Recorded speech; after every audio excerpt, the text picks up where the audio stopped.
യേശുവിൽ ഏറ്റവും അനുഗ്രഹീതരായവരെ എല്ലാവരും സന്തോഷമായിട്ടും ദൈവാനുഗ്രഹത്തിലൊക്കെ ആയിരിക്കുന്നു എന്ന് വിശ്വസിക്കുന്നു. ഇന്ന് നമുക്ക് ദൈവവചനം കേൾക്കാനും ആ വചനത്തിന് നമ്മെ തന്നെ സമർപ്പിക്കാനും ദൈവം നല്ലൊരു അവസരമാണ് നമുക്ക് നൽകിയത്. ഈ പ്രഭാതത്തിൻ്റെ ഈ സമയം തന്നെ വചനം കേൾക്കുന്ന ഓരോ വ്യക്തികളെയും പ്രത്യേകം ഓർക്കുന്നു. എവിടെയെല്ലാം ചെല്ലുമ്പോഴും ഈ വചനം കേൾക്കുന്ന ധാരാളം ആളുകളെ കാണുന്നുണ്ട്. അവർക്കൊക്കെയും ചില അനുഭവങ്ങളും സാക്ഷ്യങ്ങളൊക്കെ പറയാനുണ്ട്.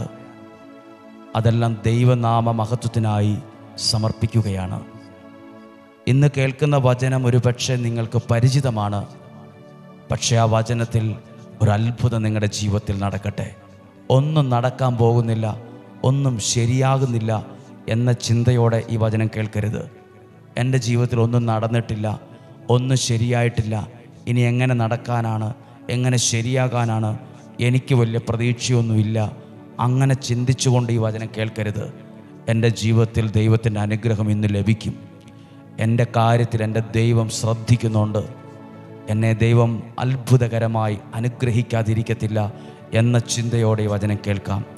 വിശുദ്ധ മത്തായി എഴുതിയ സുവിശേഷത്തിലെ 15-ാം അധ്യായം 32 മുതൽ 34 വരെയുള്ള ദൈവവചന ഭാഗമാണ്. യേശു രണ്ടാമതും അപ്പം വർദ്ധിപ്പിക്കുന്ന ഭാഗമാണത്. അതിലെന്താണ് ഇന്ന് നമ്മൾ ചിന്തിക്കാൻ പോകുന്നത്? ഞാൻ ആ വായിക്കുന്ന ഭാഗം നിങ്ങൾ പ്രാർത്ഥനയോടെ ഇരിക്കുമ്പോൾ ഒന്ന് ശ്രദ്ധിക്കുക.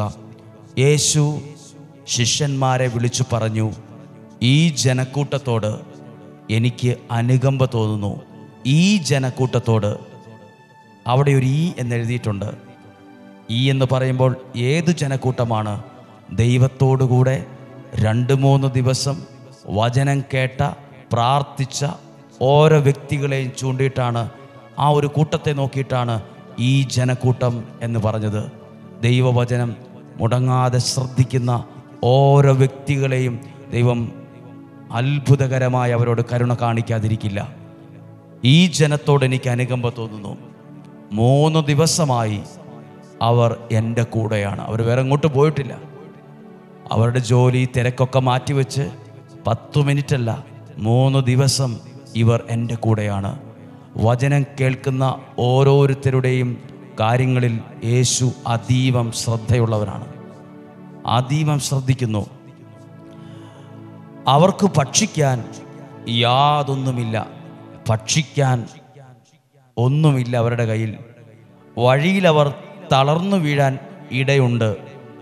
ശ്രദ്ധിക്കുക, ദൈവത്തോടു കൂടെ ആയിരിക്കുന്നവൻ വഴിയിൽ തളർന്നു വീഴാൻ യേശു സമ്മതിക്കില്ല.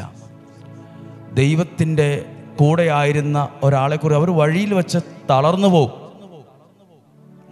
തളർന്നു പോകാൻ സാധ്യതയുള്ള എത്രയോ വിഷയങ്ങളാണ് നമ്മുടെ ജീവിതത്തിൽ നിന്നുള്ളത്. നമ്മൾ ചിന്തിക്കുന്നു, ഇങ്ങനെ പോയാൽ എൻ്റെ കാര്യമൊക്കെ എവിടം വരെ ആവുമെന്ന് ആർക്കറിയാം. മനസ്സ് തളരുമ്പോൾ പറയുന്ന വാക്കാണ്. പക്ഷേ യേശു പറഞ്ഞ കാര്യമാണ്, ഇവർ എൻ്റെ കൂടെയാണ്, എൻ്റെ വചനം കേട്ടുകൊണ്ട് ഇവിടെയായിരുന്നു. ഇവർ ഒരിക്കലും വഴിയിൽ വെച്ച് തളർന്നു പോകാൻ പാടില്ല. നിങ്ങളുടെ ജീവിതത്തെ നോക്കി, കുടുംബത്തെ നോക്കി, തലമുറയെ നോക്കി ദൈവത്തിന് ഇങ്ങനെ ഒരു ആഗ്രഹമുണ്ട്. നിങ്ങൾ നിങ്ങളുടെ ജീവിത വഴിയിൽ, ജീവിതയാത്രയിൽ എവിടെയും തളർന്നു പോകേണ്ട സാഹചര്യം വന്നാലും തളർന്നു പോകാൻ ദൈവം സമ്മതിക്കില്ല.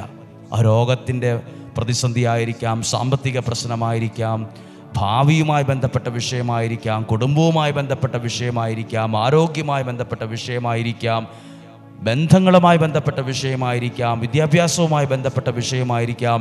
ആ ജീവിത വഴിയിൽ തളർന്നു പോകത്തില്ല. കാരണം ഇപ്പോൾ വചനം കേട്ട് ദൈവസന്നദ്ധിയിൽ സമയം ചിലവഴിക്കുന്നവരാണ് നിങ്ങൾ. നിങ്ങളെ സ്വർഗത്തിൻ്റെ ദൈവത്തിൻ്റെ കണ്ണുകൾ നിങ്ങളെ, നിങ്ങളുടെ ജീവിതത്തെ, കുടുംബത്തെ കാണുന്നുണ്ട്. വഴിയിൽ വെച്ച് തളർന്നു പോകും. എന്നിട്ട് പറഞ്ഞു, അതുകൊണ്ട് അവർക്ക് ആഹാരം നൽകാതെ പറഞ്ഞയക്കാൻ എനിക്ക് മനസ്സ് വരുന്നില്ല. അവർക്ക് ആവശ്യമായത് കൊടുത്തു വിടാതെ മനസ്സ് വരുന്നില്ല. ദൈവവചനം കേൾക്കുന്ന ഓരോരുത്തരോടും പറയാം, നിങ്ങളെ ദൈവം അനുഗ്രഹിക്കും. നിങ്ങളുടെ കുടുംബത്തെ ദൈവം അനുഗ്രഹിക്കും. നിങ്ങളെ, നിങ്ങളുടെ കുടുംബത്തെ ദൈവത്തിന് അനുഗ്രഹിക്കാതിരിക്കാൻ പറ്റത്തില്ല. കാരണം നിങ്ങൾ അത്രയും ദൈവത്തോടും ദൈവവചനത്തോടും ചേർന്നിരിക്കുന്നവരാണ്. നിങ്ങളെ ദൈവം അനുഗ്രഹിക്കാതിരിക്കില്ല. ശിഷ്യന്മാർ ചോദിച്ചു, ഇത്രയും വലിയ ജനക്കൂട്ടത്തെ തൃപ്തിപ്പെടുത്താൻ വേണ്ടത്ര അപ്പം ഈ മരുഭൂമിയിൽ എവിടെ നിന്ന് കിട്ടും? ബുദ്ധിയിലാണ് ആ സംശയമുണ്ടായത്. ബുദ്ധിയിൽ അവർ ചിന്തിച്ചു, ഇത് മരുഭൂമിയാണ്, ഇത്രയും ജനമുണ്ട്, ഇവിടെ അതിനുള്ള സംവിധാനമില്ല. ഒരു 2-3 ദിവസം മുമ്പ് പറയുമായിരുന്നു, നോക്കായിരുന്നു എവിടെ നിന്ന് കിട്ടും. നമ്മളും നമ്മുടെ പ്രാർത്ഥനകളെ ഒക്കെ മുമ്പിൽ വെച്ച് ചിലപ്പോൾ പ്രാർത്ഥിക്കുമ്പോൾ നമ്മുടെ മനസ്സിൽ തോന്നും, എങ്ങനെ നടക്കാനാ, എങ്ങനെ ശരിയാകാനാ, ഇതൊന്നും ശരിയാകുന്ന കേസല്ല. എവിടെ ശരിയാകുന്ന നിങ്ങൾ ഈ പറയുന്നത്? ഇതേപോലെ ആ ശിഷ്യന്മാരും പറഞ്ഞത്, എങ്ങനെ ശരിയാകാനാണ്? ഇത് മരുഭൂമിയാണ്, പട്ടണമല്ല, നഗരമല്ല, ഇവിടെ അതിനുള്ള സാഹചര്യമില്ല, എന്തു ചെയ്യും? ഇനി താഴോട്ട് വായിക്കുമ്പോൾ അറിയാം, എവിടെ നിന്ന് കിട്ടും, എന്തു ചെയ്യും, എവിടെ ചെല്ലാനാ, എനിക്കറിയില്ല, ഉത്തരം കിട്ടാത്ത വിഷയമാ എന്നൊക്കെ അവരുടെ ബുദ്ധിയിലുണ്ടായ കാര്യത്തെ യേശു അത്ഭുതകരമായി പരിഹരിച്ചു. യേശു അത്ഭുതകരമായ ആ വിഷയത്തിൽ ഇടപെട്ടു. എല്ലാവരും തൃപ്തരായി ഭവനങ്ങളിലേക്ക് പോയെന്നാണ്. തൃപ്തരായി. ദൈവത്തിന് നിങ്ങളെ അത്ഭുതകരമായി സഹായിക്കാനും അനുഗ്രഹിക്കാനും കഴിയും എന്ന് പ്രാർത്ഥിക്കാം. കർത്താവേ, ഈ വചനം കേട്ട് പ്രാർത്ഥിക്കുമ്പോൾ ശിഷ്യന്മാരെ പോലെയാണ് ഞങ്ങളും. എങ്ങനെ ശരിയാകും? എങ്ങനെ സൗഖ്യം നടക്കും? എങ്ങനെ മുന്നോട്ട് പോകാൻ പറ്റും? എനിക്കൊരു എത്തിപ്പിടിയും കിട്ടുന്നില്ല. ഇതൊക്കെയാണ് നമ്മുടെ ബുദ്ധിയിലും ചിന്തയിലും വാക്കിലൊക്കെ വരുന്ന ആശയങ്ങൾ. പക്ഷെ ദൈവത്തിന് നിൻ്റെ പ്രശ്നങ്ങളെ പരിഹരിക്കാൻ ഏറ്റവും നന്നായിട്ടറിയാം. നിൻ്റെ പ്രതിസന്ധികളിൽ നിന്ന് നിങ്ങളെ കരകയറ്റാൻ ഒരു നിമിഷം മതി. ഈ ദിവസം ഒരു കാര്യം ചെയ്യ്.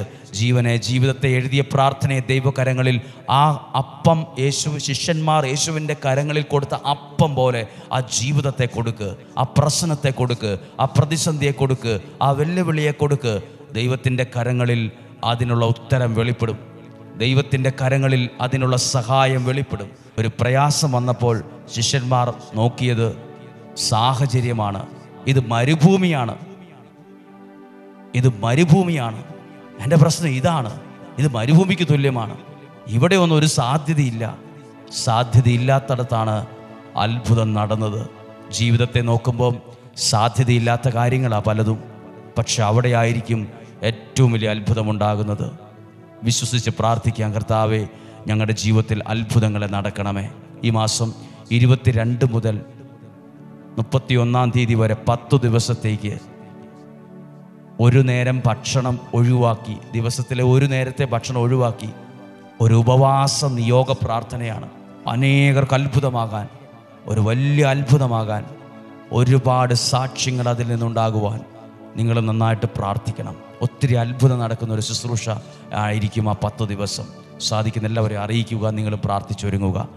അതോടൊപ്പം ഈ മാസം 15, 16, 17, 18 അട്ടപ്പാടി സെഹിയോൻ ധ്യാന കേന്ദ്രത്തിൽ സാംസനച്ചൻ നടത്തുന്ന കൺവെൻഷനാണ്. ഇവിടെ പകൽ സമയമാണ്, 9 മണി മുതൽ 3 മണി വരെ. ആഗ്രഹമുള്ളവർക്കെല്ലാം വരാം. സാധിക്കുന്നവരോട് പറയുക, എല്ലാവരെയും അറിയിക്കുക. പുറത്ത് ദൂരെ നിന്ന് വരുന്നവർക്ക് താമസ സൗകര്യം പുറത്തും അകത്തുമായിട്ടൊക്കെ ക്രമീകരിക്കാം. വിളിക്കുക, ബുക്ക് ചെയ്യുക. ദൈവം നിങ്ങളെ സഹായിക്കട്ടെ. ഈശോയുടെ ആശീർവാദം സ്വീകരിക്കാം. നമ്മുടെ കർത്താവ് ഈശോ മിശിഹായുടെ കൃപയും പിതാവായ ദൈവത്തിൻ്റെ സ്നേഹവും പരിശുദ്ധാത്മാവിൻ്റെ സഹവാസവും നിങ്ങളോട് കൂടെ ഉണ്ടായിരിക്കട്ടെ. യേശു അത്ഭുതങ്ങൾ ഇന്നും ചെയ്യുന്ന ദൈവമാണ്. നിങ്ങളുടെ ഭവനത്തിൽ ഇന്നൊരു അത്ഭുതമായി മാറട്ടെ. ദൈവം ചില കാര്യങ്ങളെ ഏറ്റെടുത്ത് അനുഗ്രഹമാക്കി മാറ്റും, അടയാളമാക്കി മാറ്റും. ഇന്നത്തെ ദിവസം അനുഗ്രഹമാകട്ടെ. ദീർഘായുസ്സും നല്ല ആരോഗ്യം ഉണ്ടാകട്ടെ. സഞ്ചരിക്കുന്ന ഇടങ്ങളിലും ഓടിക്കുന്ന വാഹനങ്ങളിലും ഒക്കെയും ദൈവത്തിൻ്റെ സഹായം ലഭിക്കട്ടെ. എഴുതാൻ പോകുന്ന പരീക്ഷ, അറ്റൻഡ് ചെയ്യാൻ പോകുന്ന ഇൻ്റർവ്യൂ എന്നിവയെല്ലാ കാര്യം അനുഗ്രഹമാകട്ടെ. സ്ഥല സംബന്ധമായ വിഷയങ്ങളെ സമർപ്പിച്ച് പ്രാർത്ഥിക്കുന്നു. ആരോഗ്യ സംബന്ധമായ വിഷയങ്ങളെ സമർപ്പിച്ച് പ്രാർത്ഥിക്കുന്നു. മക്കളുമായി ബന്ധപ്പെട്ട വിഷയത്തിന് വേണ്ടി പ്രാർത്ഥിക്കുന്നു. വിവാഹ സംബന്ധമായ വിഷയങ്ങൾക്ക് വേണ്ടി പ്രാർത്ഥിക്കുന്നു. തലമുറകളുമായി ബന്ധത്തിലുള്ള വിഷയത്തിൽ പ്രാർത്ഥിക്കുന്നു. ദൈവം എല്ലാ നന്മകളും തരട്ടെ. സന്തോഷവും സമാധാനവും നന്മയും ഉയർച്ചയും ദൈവം തരട്ടെ. എവിടെയും ഒരു കുറവ് വരാതെ ഇവരെ അത്ഭുതകരമായി സംരക്ഷിക്കണമേ, വഴി നടത്തണമേ. രോഗങ്ങളിൽ നിന്നും, അപകടത്തിൽ, ദുർമരണത്തിൽ നിന്നും, മൂപ്പെത്താത്ത മരണത്തിൽ നിന്നും, ചതിയിൽ നിന്നും, വഞ്ചനയിൽ നിന്നും, നഷ്ടത്തിൽ നിന്നും ഞങ്ങളെല്ലാവരെയും സംരക്ഷിക്കണമേ. ഇപ്പോഴും എപ്പോഴും എന്നേക്കും. ആമേൻ. ദൈവം നിങ്ങളെല്ലാവരെയും സഹായിക്കട്ടെ. ഈ വചനം സാധിക്കുന്നവരോടൊക്കെ പറയുക. ഒരുമിച്ച് പ്രാർത്ഥിക്കാം.